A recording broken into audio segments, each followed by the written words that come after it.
world is flooded with contradictions. It seems like one thing you read says to do one thing, something else says to do something else. It is so easy to get frustrated, discouraged, overwhelmed. I understand, I get it, and sometimes too in the past, I felt the same way, but what I found was that really fitness success, especially fitness success after phone, only comes down to 3 things. So this next video, I want to talk about those 3 things to give you some clarity on what to focus on so you can go through the noise, to declutter, and focus on these 3 things. First off is movement. Now we want you to move more. That seems pretty self-explanatory, but how much? How much is too much? How little is not enough? When people say just to move more, we're going to talk a little bit more specifically about, ideally we're going to hit at 10,000 steps. That's kind of what we want to hit. We certainly want to work up to that. So if you're not exercising at all or not very much, just try and move a little bit more. Try and get closer to that 10,000 step goal. What that does is a few things.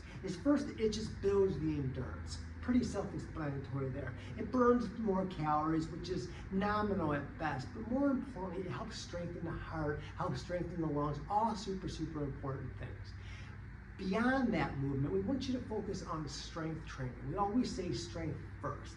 Now what that means is we're not talking about super hard workouts or those soul-crushing workouts, like cardio workouts or HIIT workouts. Those are a thing of the past. Those were great when we were in our 20s and our 30s. But as we approach our 40s, 50s, and beyond, we're going to have a little bit more of a nuanced approach where we focus on strength training with the right weights. The right weights is going to help build the muscle, help strengthen the muscle, help tone your body, give you that lean, sculpted, chiseled look, which is the look we all want anyways. That's what you want to focus on. And that's going to do a few things. By focusing on strength first, that's going to help ignite and spike your metabolism. So that's going to help you to burn more calories at rest. Not going to get too much into this, but think of your metabolism as the thermostat.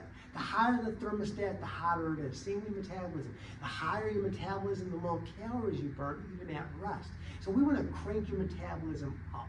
Now, when you're doing cardio, the problem with just doing cardio workouts like treadmill or spin or any of that stuff is you burn calories while in motion, but when you stop, your metabolism starts to slow down and goes back to pre-exercise levels. Where again, a strength first approach, you burn calories during the workout and you burn it throughout the rest of the next couple of days, up to 72 hours after. So strength first. Number 2 is meals. Now we're going to get even more specific. Now when we talk about meals, we talk specifically about protein.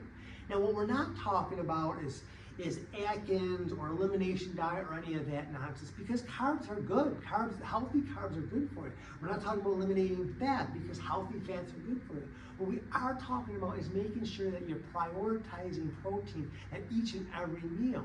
That makes it simple to follow. As long as you know each meal you're having a little bit of protein, everything else we can kind of fill in and fit in. But as long as we're eating protein at each meal, that's going to keep your metabolism elevated. It's going to help you feel full. It's going to give you more energy. And it's going to eliminate those mood swings of having energy, then crashing midday.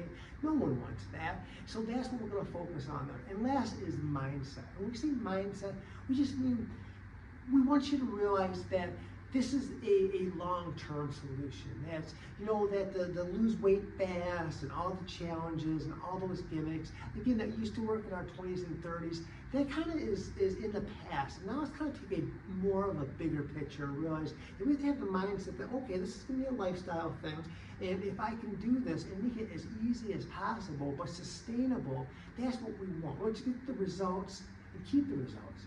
Because honestly, nobody cares if you do a 6-week challenge and you lose all this weight and then you only gain it back. I think if you look down years later, you look back and no one's really going to care. But if you make a decision to follow these 3 rules and then you lose the weight and you keep it off, you're going to look back as today as your most important day ever. So I hope that helps. Focus on those 3 things: movement, meals, and mindset, and you'll get the results that you desire and deserve.